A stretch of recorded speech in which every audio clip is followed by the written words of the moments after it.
Pues buenos días a todos, aunque ya la verdad que buenas tardes. Y sobre todo pues aprovecho para saludar a los que están detrás de la pantalla, los que están siguiendo este culto y esta predicación desde casa, que sé que son bastantes más de los que podemos estar aquí. Y bueno, la verdad es que hoy hace justo un año que no me subo aquí.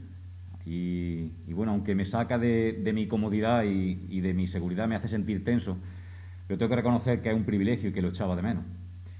Aunque la verdad es que creo que quien más lo echaba de menos es mi perro. Y vosotros vais a preguntar, ¿y eso por qué?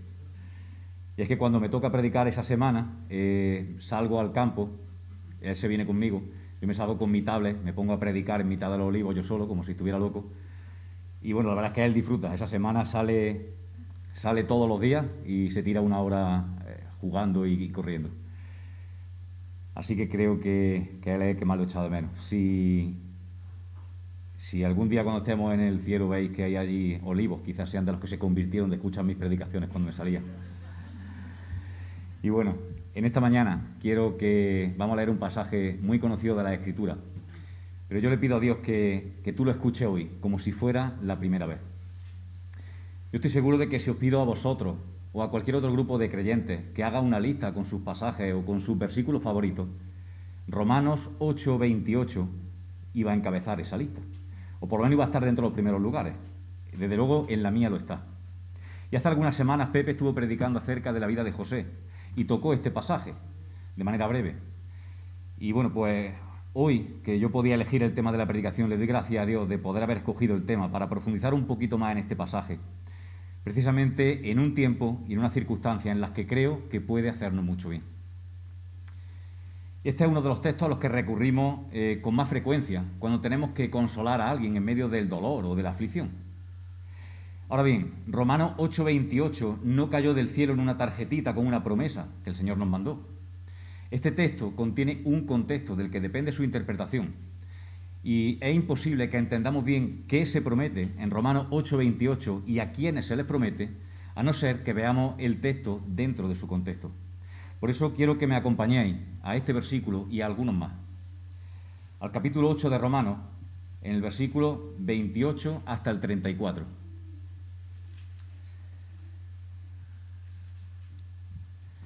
Dice así: y sabemos que a los que aman a Dios, todas las cosas les ayudan a bien.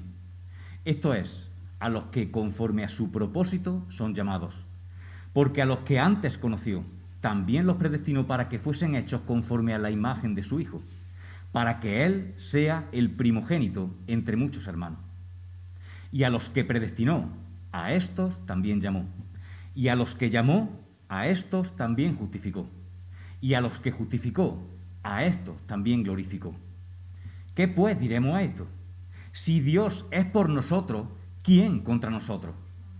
El que no escatimó ni a su propio Hijo, sino que lo entregó por todos nosotros, ¿cómo no nos dará también con Él todas las cosas? ¿Quién acusará a los escogidos de Dios? Dios es el que justifica. ¿Quién es el que condenará? Cristo es el que murió, más aún, el que también resucitó, el que además está a la diestra de Dios, el que también intercede por nosotros. Dice John MacArthur que la magnitud de este pasaje es abrumadora, ya que incluye absolutamente todas las cosas importantes para la vida de un hijo de Dios. Y por ello encontramos aquí la promesa más gloriosa de la Escritura. Y yo iba a tomar esto prestado para titular la predicación, pero me parecía demasiado arriesgado porque la Biblia está llena de promesas maravillosas. Así que por eso he dejado el título de esta predicación, simplemente en una promesa extraordinaria. Y hay al menos 4 enseñanzas que quiero compartir con vosotros de este pasaje en esta mañana. En primer lugar, los cristianos tenemos la certeza de que el Dios soberano gobierna todas las cosas para nuestro bien. Los cristianos tenemos la certeza de que el Dios soberano gobierna todas las cosas para nuestro bien. Versículo 28 dice, sabemos. Pablo nos dice aquí que los cristianos confiamos en la probabilidad de que tal vez, quizá, todas las cosas obren para nuestro bien. O que nos ilusiona pensar que eso pudiera ser así. No. Lo que él dice es que eso es algo que los creyentes sabemos, aunque la verdad es que lo olvidamos con más frecuencia de la que deberíamos. Bueno, ¿y qué es lo que sabemos? Que Dios usa todas las cosas que ocurren en su creación, en toda su creación, para nuestro bien. Por supuesto, esta declaración da por hecho que nuestro Dios gobierna todo, todas las cosas. El que no gobierna todas las cosas, en última instancia, no puede estar seguro de nada, así que entonces no podría prometernos algo así. El ser humano, por ejemplo, tiende a pensar que lo tiene todo bajo control, que lo controla todo. Nos encanta pensar que lo controlamos todo, ¿verdad? Que nada se escapa a nuestro control. Pero entonces viene un pequeño virus microscópico invisible y paraliza el mundo y frustra nuestros planes y resquebraja nuestra seguridad y nuestra estabilidad, ¿verdad? Ahora, lo que Pablo está diciendo aquí no es que todas las cosas que ocurren en el mundo sean buenas en sí mismas. Por supuesto que no. Porque en este mundo ocurren muchísimas cosas que no son buenas. El pecado nunca es bueno, ya sea nuestro pecado o el pecado de los demás. Las artimañas del diablo nunca son buenas. Pero recordemos que esta creación fue maldita por la rebeldía del hombre. Y eso nos expone a muchas cosas que no son buenas en sí mismas.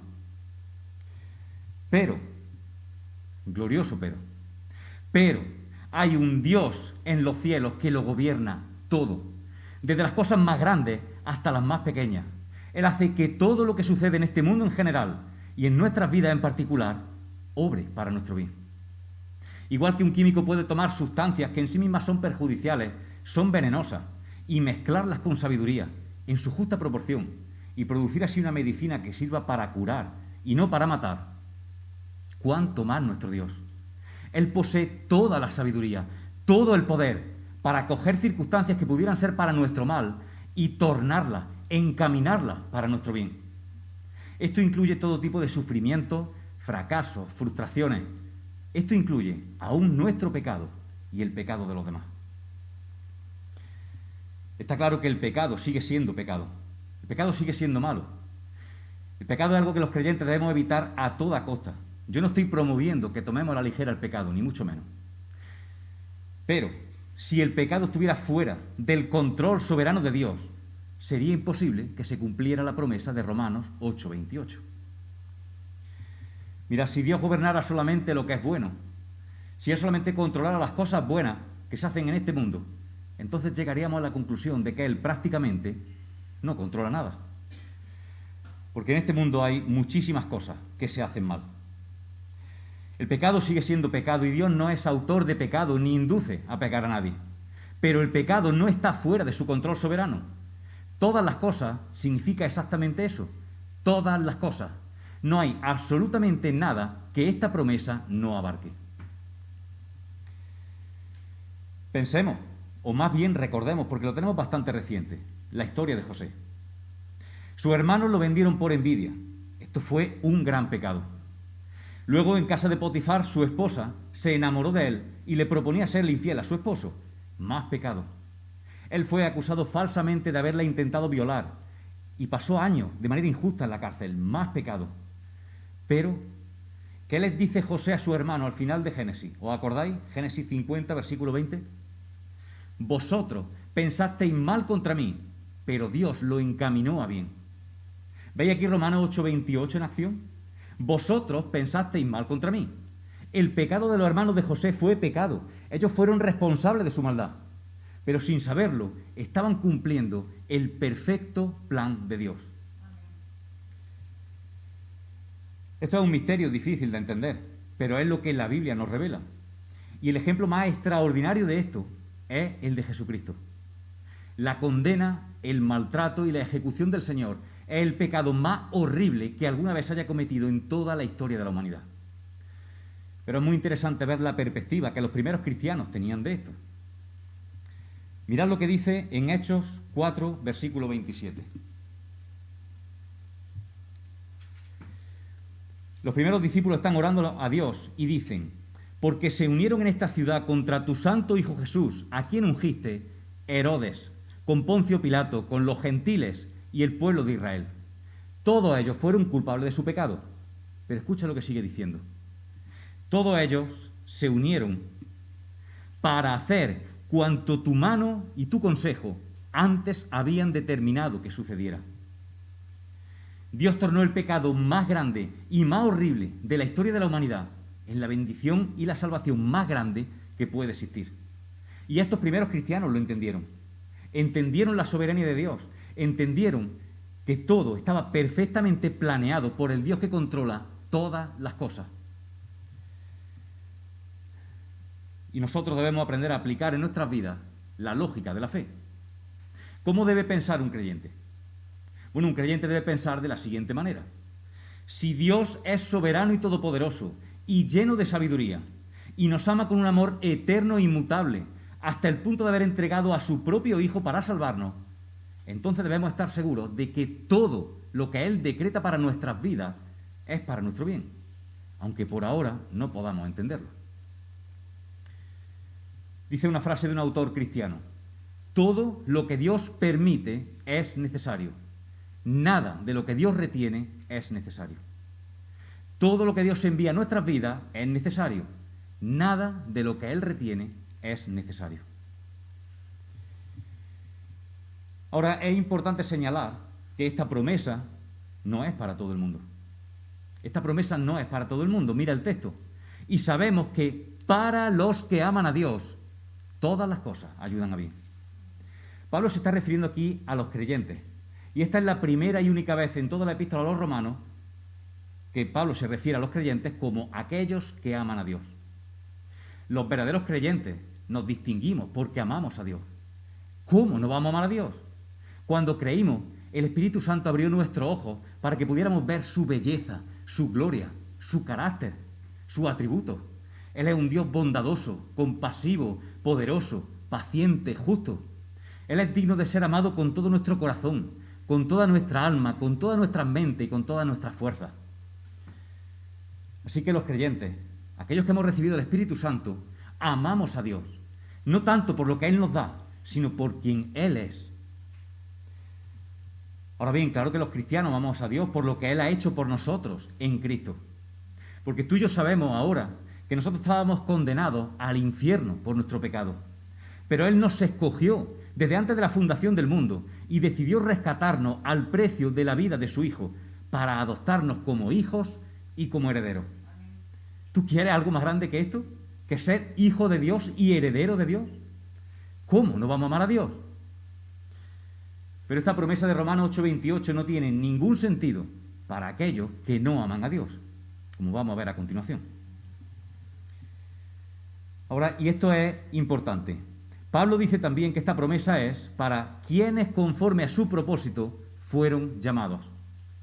Y gracias a Dios que esto fue incluido aquí, porque todos los cristianos sabemos que no amamos a Dios como deberíamos. Nuestro amor por Dios es débil, inconstante. De manera que si nos quedamos únicamente en la primera parte del versículo, ¿sabes qué puede pasar? Que Satanás puede venir a tu mente para hacerte dudar de que esta promesa sea para ti. Pues tú puedes leer Romanos 8:28 y viene el diablo y te dice: no, tú no tienes derecho a apropiarte de esa promesa, porque esa promesa es para los que aman a Dios. Y tú sabes muy bien que tú no amas a Dios como deberías. ¿Habéis pensado esto alguna vez? Porque yo sí. Pero entonces cuando nosotros tenemos que recordar, sí es verdad, por desgracia yo no amo a Dios como debería amarlo, pero Él me llamó con un propósito. Él me escogió para que viniera a Cristo en arrepentimiento y fe, y a causa de ese propósito y de ese llamamiento, yo amo a Dios, y además confío en que Él cumplirá en mí aquello que se ha propuesto hacer. Nosotros amamos a Dios porque Él nos escogió y nos llamó conforme al propósito que tenía de salvarnos. En otras palabras, su propósito y su llamamiento son las raíces de nuestro amor por Él y la razón última por la que Romanos 8:28 se va a cumplir en nuestras vidas. Dice Primera de Juan: en esto consiste el amor, no en que nosotros hayamos amado a Dios, sino en que Él nos amó a nosotros. Y un poco más adelante dice: nosotros le amamos a Él porque Él nos amó primero.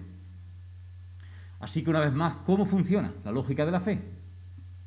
Como Dios me llamó con un propósito en mente, yo puedo confiar en que todas las cosas que ocurran en mi vida serán para mi bien, porque en última instancia esa promesa no depende de mi amor, sino del propósito de Dios.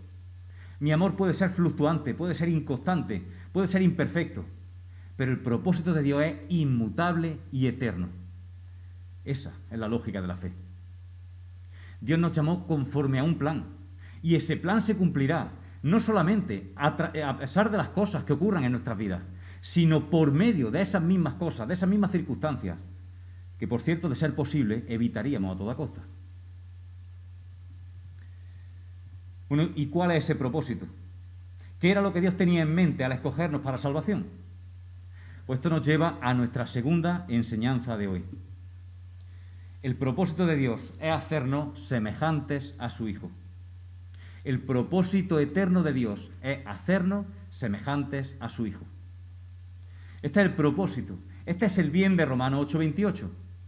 Dice el versículo 29, porque, aquí está la explicación, porque a los que de antemano conoció, también los predestinó a ser hechos conforme a la imagen de su Hijo, para que Él sea el primogénito entre muchos hermanos. Este es el bien, ser como Jesús. Dios usa todas las cosas que ocurren para lograr ese propósito en los creyentes, porque Él nos predestinó a ser hechos conforme a la imagen de su Hijo. Por eso decía antes que el bien del que habla en Romanos 8:28 no tiene ningún sentido para aquellos que no aman a Dios. ¿Cómo puede querer una persona que no ama a Dios parecerse a Jesús? Eso solo tiene sentido para aquellos que hemos sido regenerados por el poder del Espíritu Santo y ahora amamos a Dios. ¿Pero a qué se refiere Pablo cuando en el versículo 29 dice que Dios predestinó a los que conoció de antemano? Bueno, por ejemplo, en Efesios 1:5 dice que Dios nos predestinó para ser adoptados como hijos suyos por medio de Jesucristo, según el puro afecto de su voluntad. Y justo antes, en los versículos 3 y 4 de Efesios 1, dice que Dios nos bendijo con toda bendición espiritual en lugares celestiales en Cristo, según nos escogió en Él desde antes de la fundación del mundo. Quiere decir que no es que Dios escogiera arbitrariamente a uno excluyendo a otros, sino que Dios escogió desde la eternidad a todos los que de antemano Él sabía que creerían en Cristo. Y precisamente por eso Él da la oportunidad de salvación a todos. Juan 3:16. Porque de tal manera amó Dios al mundo. Segunda de Pedro 3:9. Dios no quiere que nadie perezca, sino que todos vengan al arrepentimiento. O primera de Timoteo 2:4. Dios quiere que todos sean salvos y lleguen a conocer la verdad. Pero solo aquellos que no resisten su gracia, solo aquellos que no resisten la obra del Espíritu Santo, solo aquellos serán los escogidos, los predestinados. A final de cuentas, los pecadores no se van a condenar porque fueron o no elegidos. Los pecadores se van a condenar porque en su rebeldía renunciaron a venir a Cristo en arrepentimiento y fe. Nadie quiere. Tú y yo tampoco queríamos, porque nuestra naturaleza se rebela contra Dios. Somos enemigos de Dios por naturaleza.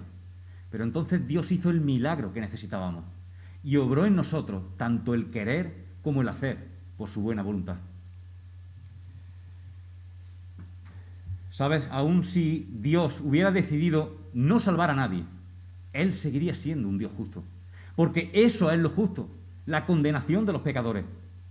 Sin embargo, en su misericordia y compasión, Él decidió salvar a millones que a lo largo de la historia confiamos y confiarán en Cristo. Así que nadie puede escudarse en la doctrina de la elección o de la predestinación para anular la responsabilidad humana. Cada uno somos responsables de la decisión que tomamos cuando somos confrontados con nuestro pecado por la obra del Espíritu Santo. Necesitamos la gracia de Dios para que Él nos haga conscientes de nuestra miseria y perdición.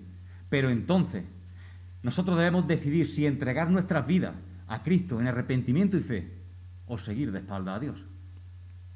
Este es el maravilloso misterio de cómo la soberanía de Dios y la responsabilidad del hombre son compatibles. No se excluyen, sino que confluyen y encajan perfectamente como dos caras de una misma moneda. Así que si tú estás escuchando esto y no eres creyente, pero sientes que Dios te está llamando, que está tocando tu corazón, déjame decirte que nadie necesita entender plenamente la doctrina de la elección para responder a la invitación del Evangelio.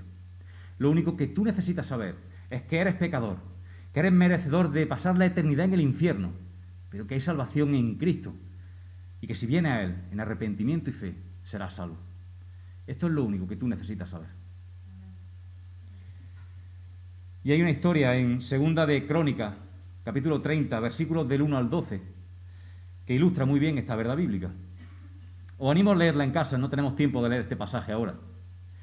En este pasaje, Segunda de Crónicas 30, del 1 al 12, podemos ver qué es lo que hizo la diferencia entre aquellos que se volvieron y aquellos que no se volvieron. Y fue la mano poderosa de Dios que transformó sus corazones. Pero todos fueron responsables de su decisión. Así que hay una responsabilidad.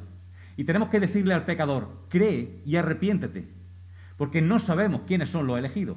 Así que debemos llamarlos a todos como si lo fueran y dejar en manos de Dios los resultados. Y no es el momento de profundizar en esta doctrina, así que con esto en mente, vamos a Romanos 8:28. ¿Qué está diciendo Pablo en los versículos 28 y 29? Sabemos que a los que aman a Dios, todas las cosas les ayudan a bien. Esto es, para los que son llamados conforme a su propósito.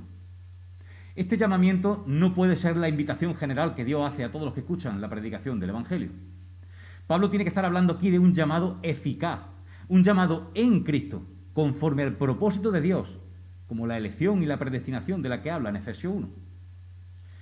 Mira lo que dice el versículo 30. Y a los que predestinó, a esos también llamó. Y a los que llamó, a esos también justificó. Y a los que justificó, a esos también glorificó. O sea que Pablo está diciendo que todos los que fueron llamados fueron justificados y serán glorificados. Si ese llamamiento fuera la invitación general del Evangelio, tendríamos que llegar a la conclusión de que todos los que escuchan el Evangelio van a ser salvos. Pero sabemos que eso no va a ser así.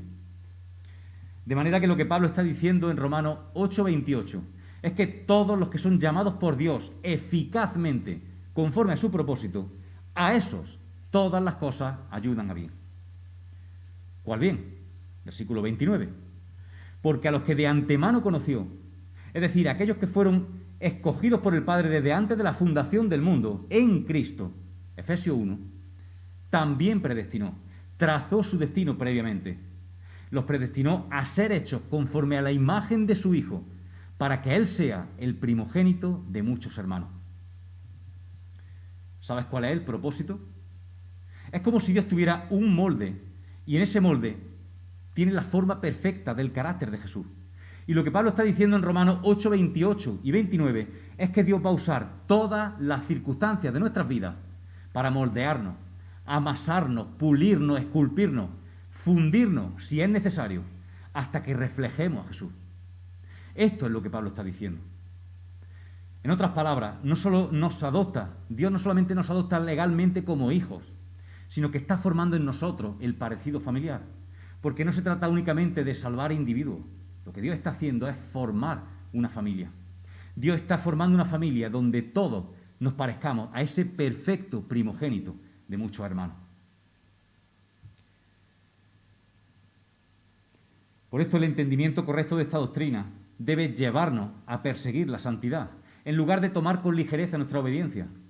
Bueno, como yo ya soy salvo, pues lo demás da igual. Porque Dios nos predestinó a ser hechos conforme a la imagen de su Hijo. Ningún verdadero cristiano puede tomar a la ligera el pecado. Hay una lucha en nuestro corazón. Si creemos que el propósito de Dios al salvarnos era hacernos como Jesús, ¿cómo vamos a tomar a la ligera ese pecado que nos hace tan diferente a Él? Hay una lucha, porque el pecado aún nos atrae, pero al mismo tiempo no queremos. Y Pablo dice de nuevo en Efesios 1, versículo 4, que Dios nos escogió en Cristo desde antes de la fundación del mundo. ¿Para qué?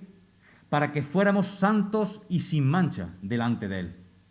Y aunque eso será una realidad perfecta cuando estemos en su presencia, eso es algo que Dios ya está haciendo aquí y ahora, en ti y en mí.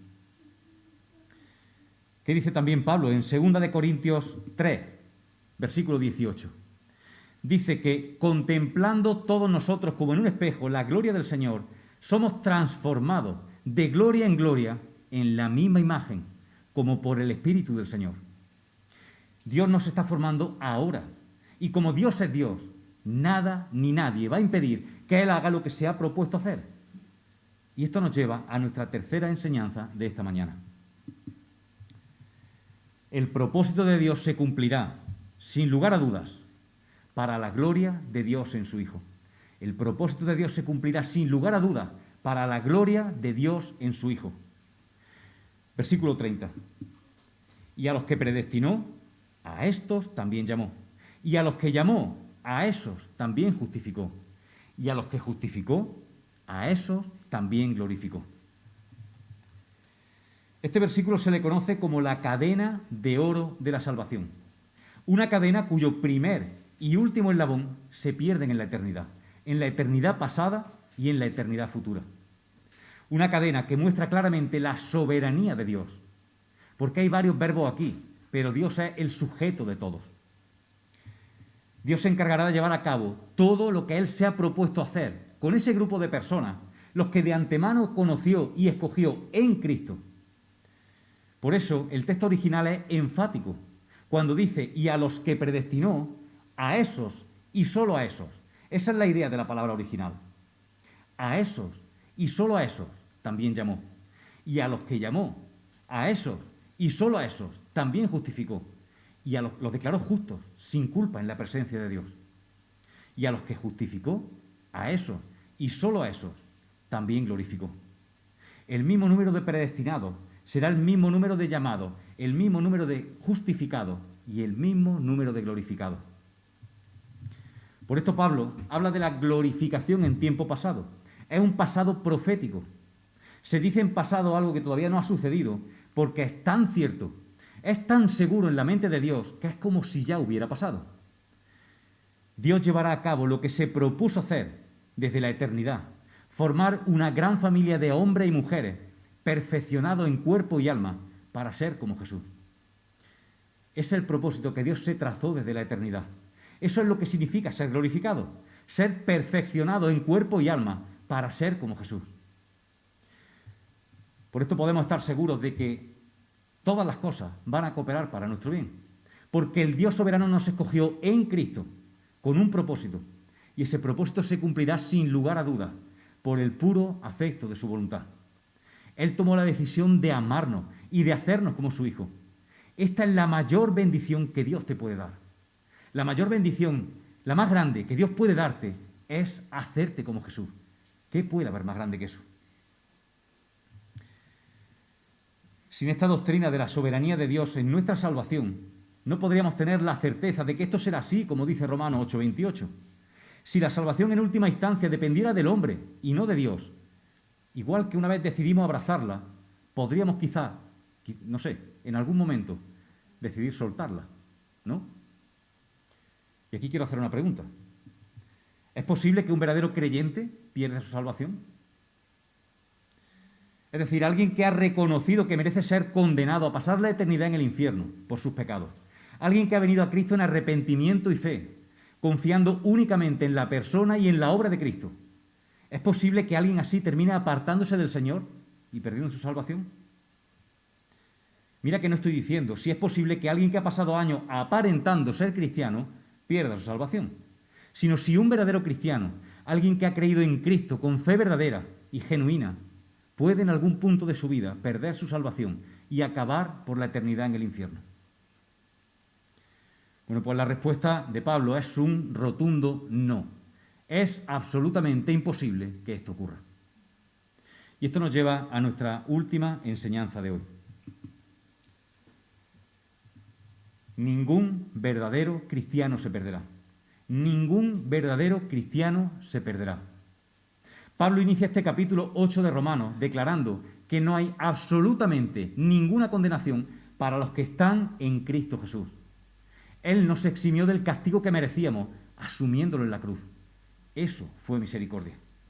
Cristo padeció en la cruz lo que nosotros merecíamos a causa de nuestro pecado, y por causa de su justicia perfecta, que fue puesta en nuestra cuenta a causa de la fe, ahora nosotros recibimos la salvación que no merecemos. Esto es gracia, misericordia y gracia. Mira, si este capítulo 8 hubiera terminado en el versículo 30, ya tendríamos suficientes evidencias para concluir que es imposible que un verdadero cristiano pierda su salvación, la salvación que tenemos en Cristo. Pero Pablo sabía que nuestra seguridad es atacada por diversos flancos, que necesitamos proteger nuestra mente y nuestros corazones con la verdad del Evangelio. Y por eso Pablo concluye este capítulo con una serie de preguntas que convergen, que confluyen en la misma respuesta. Y esta es la conclusión: ningún verdadero cristiano se perderá. Y esto por varias razones.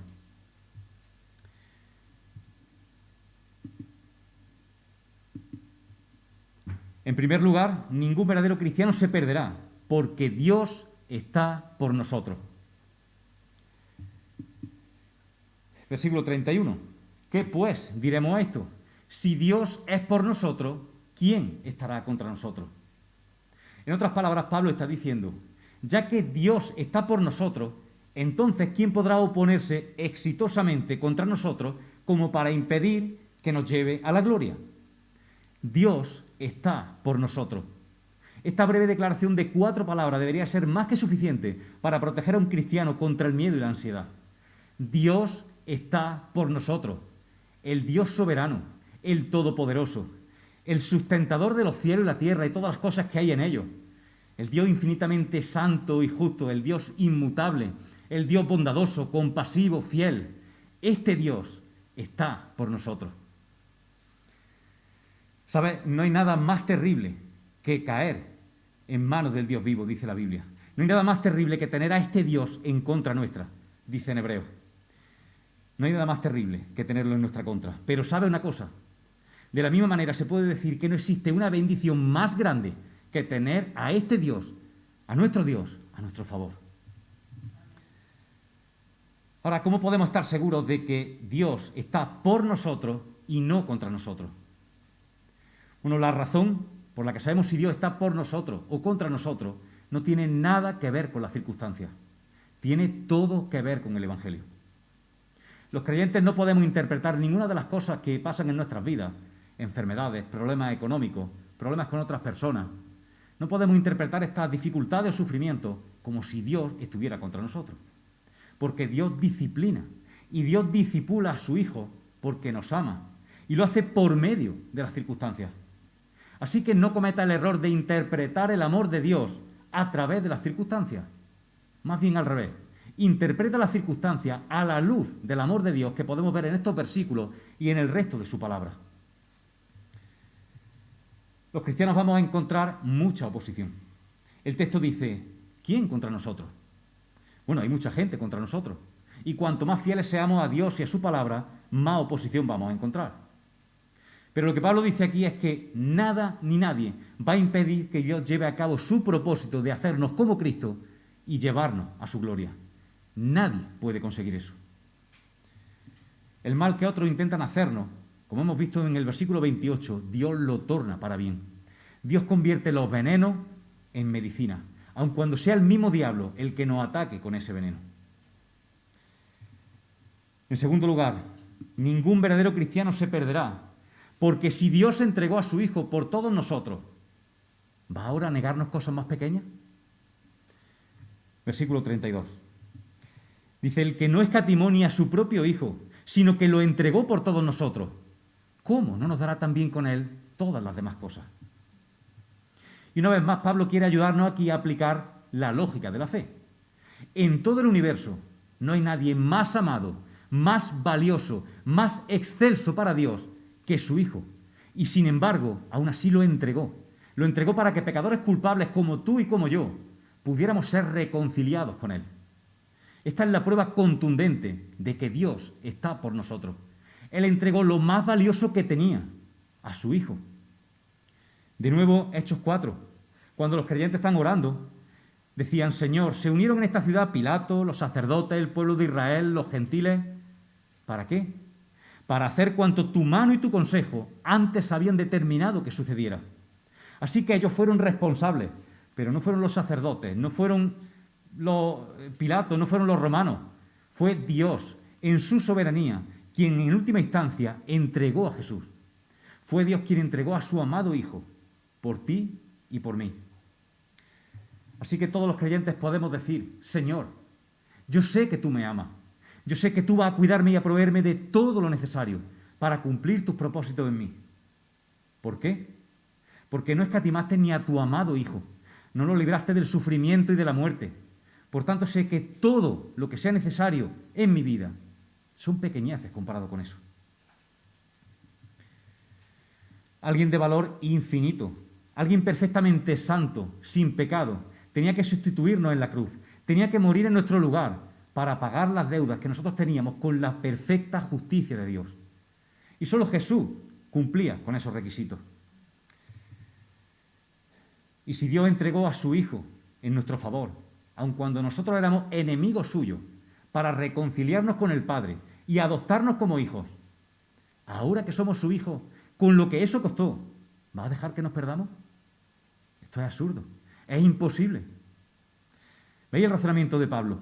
Si Dios no nos negó lo más valioso, a lo más amado que tenía, sino que lo entregó, y lo entregó a una muerte horrible, ¿cómo no nos va a dar junto con Él todas las demás cosas?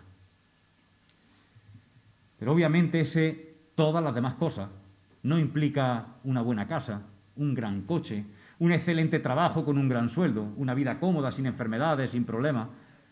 Tenemos que interpretar todas las cosas a la luz de Romanos 8:28. Todas las cosas ayudan a bien. Y Romanos 8:37. En todas esas cosas somos más que vencedores. ¿Cuáles cosas? Bueno, lo dice un poco antes. Tribulación, angustia, muerte, persecución, peligro, hambre, desnudez. Lo que Pablo está diciendo en este pasaje es que Dios está comprometido a darnos todo lo que sea necesario para hacernos conforme a la imagen de su Hijo y llevarnos seguro a la gloria.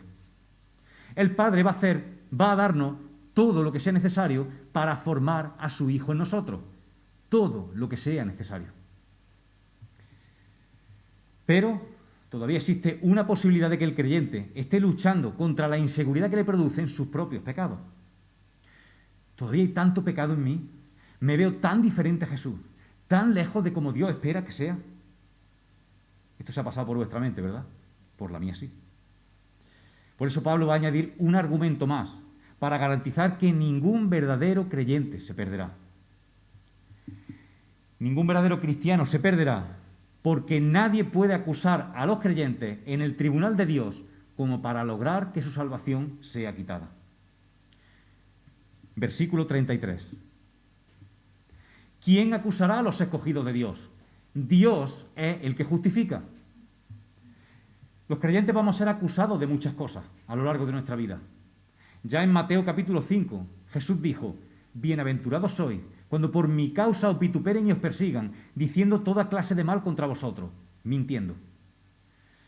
El mismo Satanás nos acusa delante de Dios.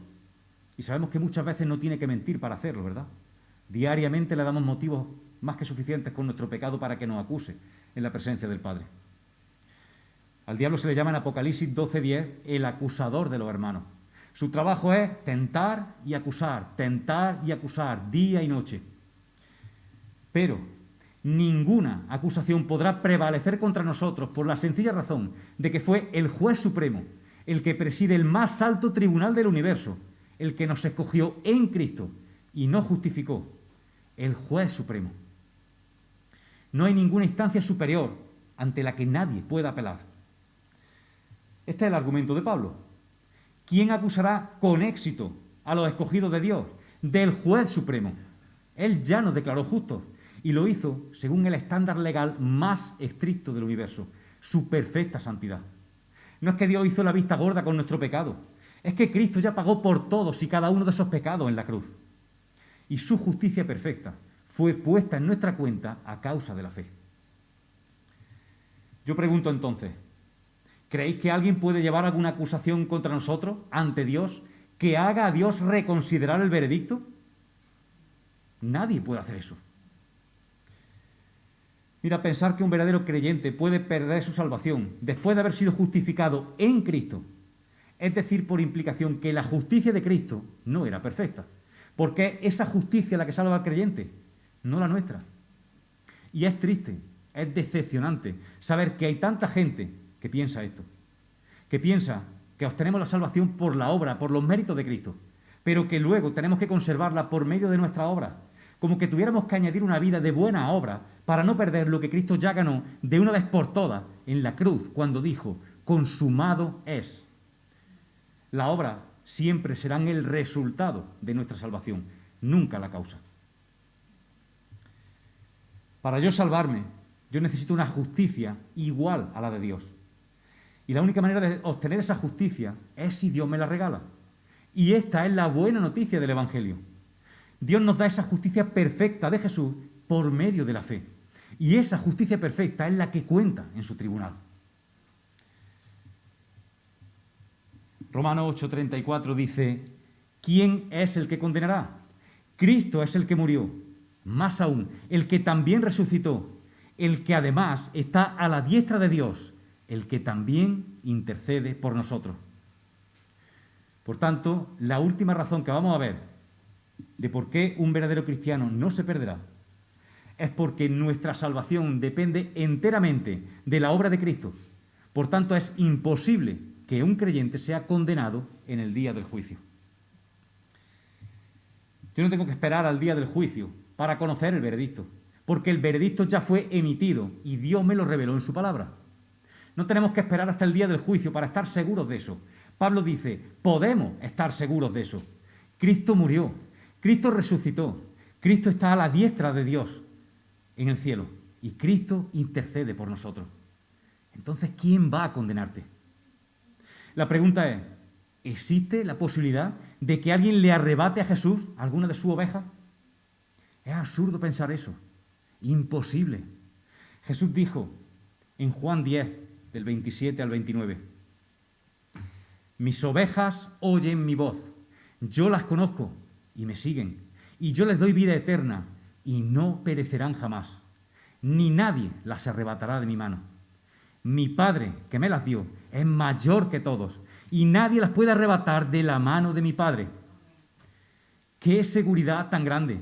¡Qué esperanza tan maravillosa poder estar seguros de esto! Los creyentes estamos seguros en las manos de Dios. La salvación de un verdadero creyente jamás se perderá. Pablo escribió estas palabras para dar seguridad a los creyentes en medio de las aflicciones que enfrentamos en este mundo caído. Por eso creo que es bonito tener la oportunidad de predicar esto precisamente ahora.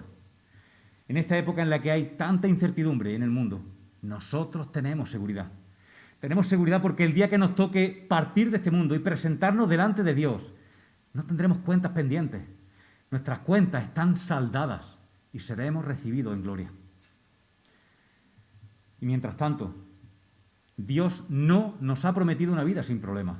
Dios no nos ha prometido una vida cómoda, pero Él sí ha prometido guardarnos en medio de la aflicción y usar esta misma aflicción para llevar a cabo su propósito de hacernos como Jesús. Hay un propósito en la aflicción. Nosotros cuando sufrimos lo hacemos con un propósito y esto hace la diferencia. Y sabemos que en comparación con la eternidad este sufrimiento es breve, es pasajero y sobre todo este sufrimiento tiene un propósito. Dios te está moldeando a la imagen de su Hijo.